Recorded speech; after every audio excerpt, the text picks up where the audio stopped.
जंगल राज छोड़ के ना अपना काम बताएं वो, कि उन्होंने बिहार को किया क्या है और बिहार को दिया क्या है।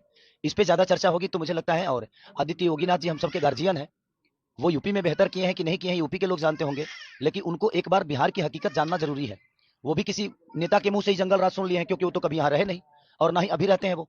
तो मुझे लगता है कि उनको छपरा में आकर एक बार घूमना चाहिए, यहाँ की गलियों को देखना चाहिए, यहाँ के व्यापारियों की दर्द देखनी चाहिए। तब शायद उनको पता चलेगा कि लोग क्यों सरकार बदलना चाहते हैं।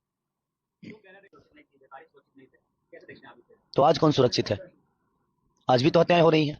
अरे देखिए, सबसे बड़ी चीज कि किसी भी एनडीए के नेता से आप पूछिए ना कि अब जंगल राज छोड़ के ना अपना काम बताएं वो, कि उन्होंने बिहार को किया क्या है और बिहार को दिया क्या है। इस पे ज्यादा चर्चा होगी तो मुझे लगता है। और आदित्य योगीनाथ जी हम सबके गार्जियन है, वो यूपी में बेहतर किए हैं कि नहीं किए हैं यूपी के लोग जानते होंगे, लेकिन उनको एक बार बिहार की हकीकत जानना जरूरी है।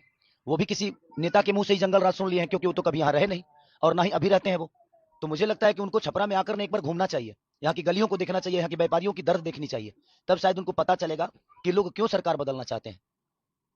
अरे भाई, मेरे कहने का मतलब कि आप राम मंदिर को लेकर ही वोट मांगते हो तो मैं मस्जिद पे टिप्पणी क्यों करूं? मेरे कहने का मतलब कि राम मंदिर बनाना जरूरी है, बट क्या अस्पताल बनाना जरूरी नहीं है? हाँ? रोजी रोजगार जरूरी नहीं है? शिक्षा जरूरी नहीं है? रोजी रोजगार के लिए ट्रम्प को वोट करने जाएंगे हम, कि आप ही को करेंगे? आप ही को किए हैं।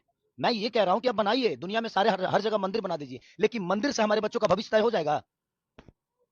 मंदिर से अगर हमारे बच्चों का भविष्य तय होता है तो मैं चाहता हूं कि आप 200 मंदिर बिहार में बना डालिए, और आप एक बच्चे का भविष्य तय करके बता दीजिए और दिखा दीजिए कि आपने कितने बच्चों का भविष्य उस मंदिर से किया है। मुझे कोई दुख नहीं है और ना ही मुझे कोई तकलीफ है। मैं कह रहा हूं, अब बनाओ। भगवान दिल में होता है, श्रद्धा में होता है, मंदिर में सिर्फ एक मूर्ति होती है। तो इसलिए मैं कह रहा हूं कि आप सब कुछ बनाओ, सिर्फ मंदिर क्यों बनाओगे? सनातन कहने से इंसान नहीं होता है।